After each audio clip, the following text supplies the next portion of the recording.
নমস্কার, দেখছেন Kolkata TV. Good morning Kolkata নিয়ে আমি সুদীপ্ত রয়েছি আপনাদের সঙ্গে। আর সুদীপ্তর সঙ্গে গুড মর্নিং কলকাতায় রয়েছি আমি অভিক। বিধ্বংসী আগুনে ভস্মীভূত আলিপুরদুয়ারের হলং বন বাংলো, ধুলিস্বাদ এত বছরের ইতিহাস। শর্ট সার্কিট থেকেই আগুন, প্রাথমিক অনুমান বন দফতরের। সত্যিই কি শর্ট সার্কিট, নাকি অগ্নিকাণ্ডের নেপথ্যে আরো কোনো কারণ? খতিয়ে দেখতে তদন্ত কমিটি গঠন।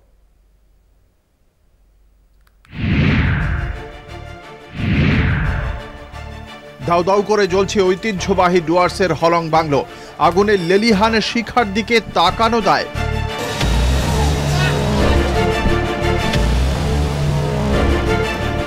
বাংলোর সামনে মানুষের ছুটোছুটি, আগুন নেভাতে তখন প্রাণপাত করছেন এলাকাবাসীরা।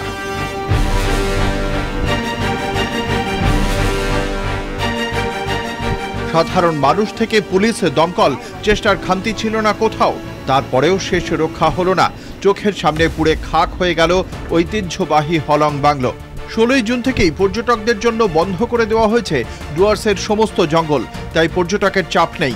হলং বাংলোও ছিল পর্যটক শূন্য, তাই ভয়াবহ অগ্নিকাণ্ডের পর হতাহতের খবর নেই। বন দপ্তরের আধিকারিকদের প্রাথমিক অনুমান শর্ট সার্কিট থেকেই আগুন লাগে।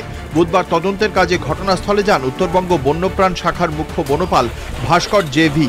সঙ্গে ছিলেন ডিএফও পারভিন কাশওয়ান। এসির যে আউটডোর ইউনিট আছে ওটা বার্স্ট করেছে।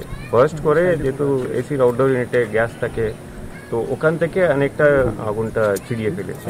তারপরে ওটা কোনো মতনই কন্ট্রোল করা যায়নি। তদন্তের ব্যাপার আছে, সবই অ্যাঙ্গেলগুলো দেখা হবে। আমরা পুলিশকেও খবর করেছি, ওরা ওদের থেকে ইনভেস্টিগেট করবে। দেখুন কী কারণে লাগলো সেটা আমরা তো এখনই এইভাবে বলতে পারবো না। তো সেটা আমাদের পরবর্তীতে টিম যাবে, গিয়ে তারা ভালো করে আরও বিশদে দেখে তারপরে তারা বলতে পারবে। প্রাথমিকভাবে আমাদের মনে হচ্ছে যে যেহেতু প্রচণ্ড ওই থান্ডারস্টর্ম এবং একটা বিদ্যুৎ বিভ্রাট চলছে, তো সেই কারণে শর্ট সার্কিট হয়ে থাকতে পারে। জলদাপাড়া জাতীয় উদ্যানের অন্যতম আকর্ষণ এই হলং বাংলো, যা নির্মিত হয় 1967 সালে।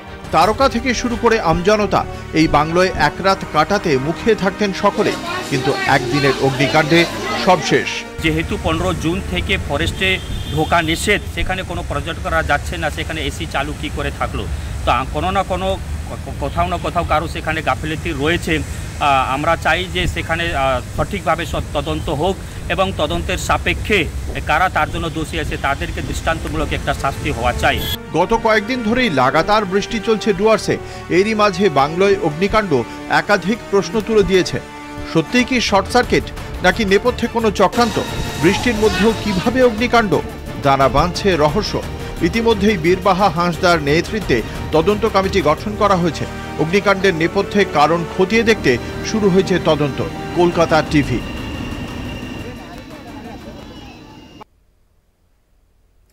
এফআইআর সম্পর্কে কিছুই জানেন না, বিস্ফোরক মন্তব্য আহত রেলযাত্রী চৈতালি মজুমদারের।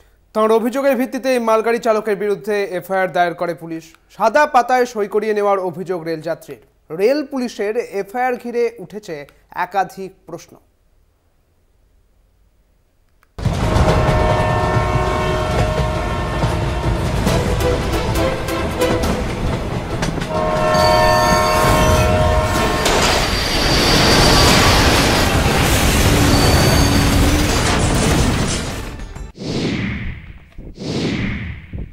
বাক্সের মতন দুমড়ানো মুচড়ানো বগি, ইঞ্জিনের ওপরে উঠে কামড়া। কিন্তু কার ভুলে কাঞ্চনজঙ্ঘা এক্সপ্রেসের এই মর্মান্তিক দুর্ঘটনা? কিভাবে একই লাইনে দুটি ট্রেন? তদন্ত শুরু করেছে রেলওয়ে সুরক্ষা কমিশনার। রেল পুলিশ থেকেও এফআইআর করা হয়েছে, আর এই এফআইআর ঘিরেই তোলপাড়। এফআইআরে একতরফাভাবে মালগাড়ির চালকের দিকে উঠেছে আঙুল। রাঙাপানিতে রেল দুর্ঘটনায় দায়ের হয়েছে অভিযোগ। কাঞ্চনজঙ্ঘা এক্সপ্রেসের এক মহিলা যাত্রীর অভিযোগের ভিত্তিতে এফআইআর দায়ের। কে এই মহিলা? মালগাড়ির মৃত চালকের বিরুদ্ধে এফআইআর। দুর্ঘটনাগ্রস্ত কাঞ্চনজঙ্ঘা এক্সপ্রেসের যাত্রী ছিলেন চৈতালি মজুমদার। শিলিগুড়ির লেকটাউনের বাসিন্দা চৈতালি মজুমদার। কাঞ্চনজঙ্ঘা এক্সপ্রেসের S6 কোচের 13 নম্বর আসনে ছিলেন চৈতালি। চৈতালি মজুমদারের অভিযোগের ভিত্তিতে এফআইআর, দাবি রেল পুলিশের। চৈতালি মজুমদার অবশ্য এই এফআইআরের দায় নিতে নারাজ, বরং রেল পুলিশের বিরুদ্ধেই তাঁর চাঞ্চল্যকর অভিযোগ। চৈতালির দাবি, দুর্ঘটনায় পায়ে চোট পেয়ে হাসপাতালে ভর্তি ছিলেন। আহত অবস্থায় রেল পুলিশ দফায় দফায় তার কাছে আসে। চৈতালির নাম, পরিচয়, ট্রেনের অভিজ্ঞতার কথা জানতে চায়। সাদা পাতায় সই করিয়ে নেওয়ার অভিযোগ। তার মৌখিক বয়ানের ভিডিওগ্রাফি করা হয়। আরপিএফ আসে আমার কাছে, তারা কথা বলে যে আমার নাম, ঠিকানা, তারপরে অ্যাড্রেস, সবকিছু ডিটেলস নিয়ে যাওয়ার পর তারপরে আরো কয়েকজন আসে রাত্রিবেলা 8:30টার সময়। তো তখন এসে তারা আমার থেকে আমার কি পরিস্থিতির মধ্যে ছিলাম সবটা ওনারা জানে, শুনতে চায় আর কি। আমি সেটা বলি, সেটা ওনারা ভিডিও করে। ভিডিও করার পর দেন আমাকে একটা সাদা পেজের মধ্যে ওখানে আমার নাম, ঠিকানা শুধু লেখা ছিল। আমাকে নিচে বলেছিল সিগনেচার করে আজকের ডেটটাকে দিয়ে দিতে। আমি শুধু সিগনেচার করে আজকের ডেটটাকে ওখানে দিয়ে দিয়েছিলাম, কালকের ডেটটাকে। দেওয়ার পর ওনারা চলে যায়। তারপরে রাত্রিবেলা ওই 10:30 নাগাদ আরো দুটো পুলিশ আসে, তারা আমার নাম, ঠিকানা এসব কিছু নিয়ে চলে যায়। দুর্ঘটনার সময় ট্রেনেই ছিলেন চৈতালি, তাই কোন ট্রেন কত গতিতে এসে ধাক্কা মেরেছে তা একেবারেই জানা সম্ভব না, দাবি চৈতালি মজুমদারের। প্রথমত ট্রেনের ভেতরে কে এসছে, কোন গাড়ি মেরেছে সেটা আমার দেখার পক্ষে সম্ভব নয়, কারণ ওখানে ট্রেনের ভিতরে আমরা যে প্যাথেটিক একটা সিচুয়েশনের মধ্যে ছিলাম সেটা একমাত্র যেই যাত্রীরা আমরা যাচ্ছি শুধু আমরা তারাই বুঝতে পারি, তারাই ফিল করতে পারবো। তার চাঞ্চল্যকর অভিযোগের পরেই উঠেছে একাধিক প্রশ্ন। স্বয়ংক্রিয় সিগন্যালে ত্রুটি ছিল, ইতিমধ্যেই তা স্বীকার করেছে রেল। তাহলে কিসের এত রাগঢাক? মালগাড়ি চালকের ঘাড়ে দোষ ঠেলতেই কি এফআইআর? কোন পথে এগোচ্ছে তদন্ত? দুর্ঘটনার তদন্তে নেমেছে SIT. Kolkata TV. Good morning কলকাতায় এখন সময় বিরতির। অন্যান্য খবর নিয়ে ফিরছি বিরতির পর, সঙ্গে থাকুন। ফিরে এলাম বিরতির পর। কাঞ্চনজঙ্ঘার দুর্ঘটনাকে কেন্দ্র করে যখন তোলপাড় রাজ্য, সেই সময় পুরনো স্মৃতি মনে করিয়ে দিলেন সোনারপুরের করমণ্ডল এক্সপ্রেসের দুর্ঘটনায় মৃত 2 যুবকের পরিবার। এখনো পর্যন্ত ছেলেদের খোঁজ না পেয়ে অপেক্ষায় 2 পরিবার।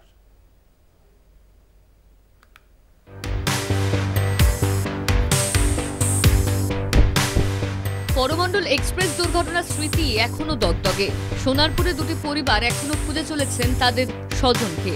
2023 সালের 2রা জুন করমণ্ডল এক্সপ্রেস দুর্ঘটনায় এখনো পর্যন্ত কোনো খোঁজ পাওয়া যায়নি সোনারপুরের 2 যুবকের। দীপঙ্কর মণ্ডল ও অক্ষয় মিস্ত্রি 2 বন্ধু কাজের খোঁজে সোনারপুর থেকে পাড়ি দিয়েছিল। অক্ষয়ের বাড়ি সোনারপুরে, অন্যদিকে দীপঙ্কর সোনারপুরে মামা বাড়িতে থাকত। পাশাপাশি এলাকায় থাকার সুবাদে দুজনের মধ্যে বন্ধুত্ব তৈরি হয়। ট্রেনে ওঠার পর দুজনের সঙ্গেই তাদের পরিবারের শেষ কথা হয়েছিল। সন্ধ্যের দিকে দুর্ঘটনার খবর পেয়ে 2 পরিবারের লোকেরাই বারবার ফোন করলেও সেই ফোন কেউ রিসিভ করেনি। পরিবারের দাবি পরের দিন সকাল পর্যন্ত ফোন রিং হয়। 2 পরিবারের লোকেরাই ঘটনার পরে রাতেই দৌড়ে গিয়েছিল ঘটনাস্থলে। বিভিন্ন জায়গায় খোঁজাখুঁজি করে তারা। খবরও পাচ্ছি না, কোনো খোঁজ, আমাদের অনেকবার খুঁজে এসেছি, কোনো খবরও পাচ্ছি না। ডেন্ট টেস্ট করতে দিয়ে আসলো, তাও কোনো খবর পাইনি, কিছুই পাচ্ছি না, কোনো রিপোর্টও দেয়নি। ডিএনএ টেস্টের স্যাম্পল দিয়ে আসা হয়েছে, রিপোর্টও পাইনি। ইভেন সরকার থেকে যে কোনো আর্থিক অবস্থা যে বলেছিল যে সাহায্য করবে, যেহেতু আমরা অনেক সাধারণ ঘর থেকে বিলং করি, তো আমাদের অত সামর্থ্য নেই যে ওখান থেকে গিয়ে আবার বারবার গিয়ে খোঁজা ভাইকে। চেন্নাই যাচ্ছিল কাজের জন্য, যেতে গিয়ে করমণ্ডল ট্রেন দুর্ঘটনায় ওই যে নিখোঁজ হয়ে গেছে, সেই থেকে এই পর্যন্ত তার দেহ আজও আমরা খবরটা করতে পারিনি। লাভলি ও এসেছিল, এসে একটু দেখে গেছে ঠিকই, কেউ কোনো সহযোগিতা আমাদের কিছুই করেনি। ঘটনার পর পাশে থাকার বার্তা দিয়ে রাজনৈতিক নেতারা এলেও পরে আর কারোর হদিশ পাওয়া যায়নি বলে অভিযোগ পরিবারের। এখনো 2 পরিবারই ছেলের অপেক্ষায়। সোনারপুর থেকে সুখদেব দে, কলকাতা টিভি।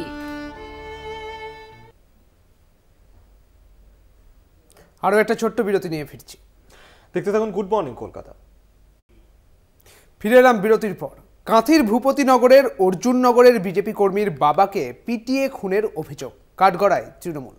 ডেবরায় প্রাক্তন সেনাকর্মী সঞ্জয় বেরার মৃত্যুতে কাঠগড়ায় পুলিশ হেফাজতে মৃত্যুর অভিযোগ শুভেন্দু অধিকারীর। হাইকোর্টের দ্বারস্থ হলে ডেবরা থানার সিসি ক্যামেরা ফুটেজ সংরক্ষণের নির্দেশ, স্ত্রীর উপস্থিতিতে দেহের ময়নাতদন্তের নির্দেশ। প্রাক্তন সেনাকর্মী সঞ্জয় বেরার মৃত্যুতে কলকাতা হাইকোর্টের দ্বারস্থ পরিবার। সিবিআই তদন্ত এবং কেন্দ্রীয় হাসপাতালে ময়নাতদন্তের আবেদন পরিবারের। বিচারপতি অমৃতা সিনহার নির্দেশ, ডেবরা থানার সমস্ত সিসিটিভি ফুটেজ সংরক্ষণ করতে হবে। জেলের ফুটেজও সংরক্ষণের নির্দেশ। নিম্ন আদালতে পেশ করা রিপোর্ট পেশ করতে হবে হাইকোর্টে। অভিজ্ঞ চিকিৎসকদের দিয়ে ময়নাতদন্ত করতে হবে। ময়নাতদন্তের ভিডিওগ্রাফি করার নির্দেশ। সমস্ত প্রক্রিয়ার শেষে দেহ পরিবারের হাতে তুলে দিতে হবে। পশ্চিম মেদিনীপুরের পুলিশ সুপার আগামী বুধবারের মধ্যে রিপোর্ট পেশ করবেন। নির্দেশ বিচারপতির। মামলার পরবর্তী শুনানি 26শে জুন। সঞ্জয় বেরার মৃত্যুতে সরকারের বিরুদ্ধে ক্ষোভ উগরে দিয়েছে গ্রামবাসীরা। সঞ্জয় বেরার মৃত্যু নিয়ে সমাজ মাধ্যমে পুলিশকেই দায়ী করেছেন রাজ্যের বিরোধী দলনেতা শুভেন্দু অধিকারী। একজন অবসরপ্রাপ্ত সামরিক কর্মী 42 বছরের যুবক, তাকে তৃণমূল ক্যাডারদের হাতে নয়, আমাদের ট্যাক্সের পয়সায় বেতন পাওয়া রক্ষকই আজ ভক্ষক, তাদের হাতে এইভাবে নৃশংসভাবে খুন হতে হলো। বিজেপি শুধু লাশের রাজনীতি করে দাবি তৃণমূল নেতৃত্বের। মিথ্যা ময়নাতদন্তেই তার প্রমাণ পাওয়া যাবে।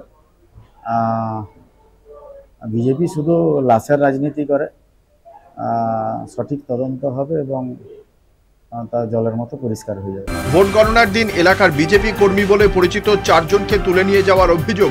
মঙ্গলবার এসএসকেএমে মারা যান সঞ্জয়। গত 4 জুন বিজেপি তৃণমূল সংঘর্ষের ঘটনায় গ্রেপ্তার হন সঞ্জয়। যদিও গ্রেপ্তারের সময় তার শরীরে কোনো আঘাত না মিললেও আদালতে পেশের সময় মাথায় ব্যান্ডেজ দেখা যায়। অন্যদিকে পূর্ব মেদিনীপুরের অর্জুননগরে বিজেপি কর্মীর বাবাকে পিটিয়ে খুনের অভিযোগ। ধাইপুকুরিয়ার বিজেপি কর্মী শশাঙ্ক মাইতি দীর্ঘদিন ঘরছাড়া বলে অভিযোগ। মঙ্গলবার রাতে তাঁর বাড়িতে দুষ্কৃতী হানার অভিযোগ। মহিলাদের শ্লীলতাহানির চেষ্টা। শঙ্করবাবুর বাবা গৌরহরি মাইতি বাধা দিলে তাঁকে ঠেলে ফেলে দেওয়া হয় বলে অভিযোগ। গৌরহরি বাবুকে মুখবেরিয়া হাসপাতালে নিয়ে গেলে মৃত বলে ঘোষণা করেন চিকিৎসকরা।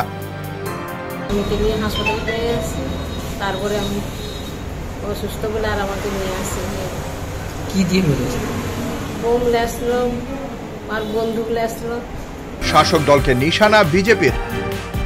তাই তৃণমূল কংগ্রেস একটা সন্ত্রাসবাদী রাজনৈতিক দল। বিশেষ করে অর্জুননগর গ্রাম পঞ্চায়েত এবারের নির্বাচনে ভারতীয় জনতা পার্টিকে আশীর্বাদ করেছে এবং ওই গ্রাম পঞ্চায়েত তারা ভারতীয় জনতা পার্টিকে লিড দিয়েছে।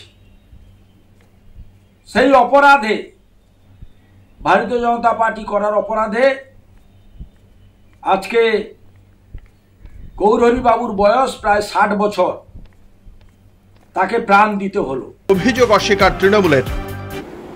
যে কোনো মৃত্যুই আমাদের কাছে খুবই দুঃখজনক। সে বিজেপি হোক, তৃণমূলই হোক, যে কোনো রাজনৈতিক দলের কর্মী মারা গেলে সেটা দুঃখজনক। কিন্তু এটা ভারতীয় জনতা পার্টির একেবারে গোষ্ঠীকন্দল। এটা লোকসভা নির্বাচন থেকে অর্জুননগরে গোষ্ঠীকন্দল ছিল। সেই গোষ্ঠীকন্দলেই গৌরহরি মাইতি আক্রান্ত হয়েছেন, শিকার হয়েছেন এবং কিভাবে মারা গেছেন তা ডাক্তার পোস্টমর্টমের পরেই জানা যাবে। Doctor report. কলকাতা টিভি।